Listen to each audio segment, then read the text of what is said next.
Welcome to the education environment. Education এনভায়রনমেন্টে তোমাদের সকলের স্বাগত। আজকে আমরা যে টপিকটা নিয়ে আলোচনা করবো সেটা হলো ত্রিপুরা টেট পরীক্ষা 2025-এর অ্যাডমিট কার্ড। এখানে নোটিশ দেওয়া হয়েছে টিআরবিটির পক্ষ থেকে, যেটা Tripura teachers recruitment board teachers eligibility test TET 2024 দেওয়া হয়েছে। This is inform to all concern due date downloading admit card upcoming TET 2024 paper 1 and paper 2 has been reissued. এখানে বলা হয়েছে পেপারের অ্যাডমিট কার্ডের ডেট রিশিডিউল করা হয়েছে। The candidate of the paid test will be able to download their admit card on 8 April 4 PM onwards. 8 April 4 PM থেকে 19th April 4 PM পর্যন্ত তোমরা এডমিট কার্ডটা ডাউনলোড করতে পারবে। তারপর তোমরা এডমিট কার্ডটা ডাউনলোড করতে পারবে না, এত তারিখের মধ্যে তোমাদের এডমিট কার্ডটা ডাউনলোড করে নিতে হবে। This is modification regarding the downloading of admit card of the candidates for TET 2024 paper 1 and paper 2.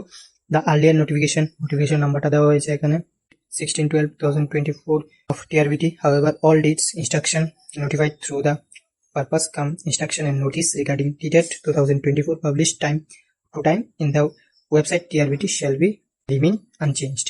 এখানে বলা হয়েছে টিআরবিটির অফিসিয়াল ওয়েবসাইটে তোমরা সব নোটিশ এবং আপডেট পেয়ে যাবে। ভিডিওটা যদি তোমাদের ভালো লেগে থাকে তাহলে ভিডিওটাকে লাইক করে দাও, কমেন্ট করে দাও এবং আরো এরকম ভিডিও পেতে চ্যানেলটাকে সাবস্ক্রাইব করে দাও। ধন্যবাদ।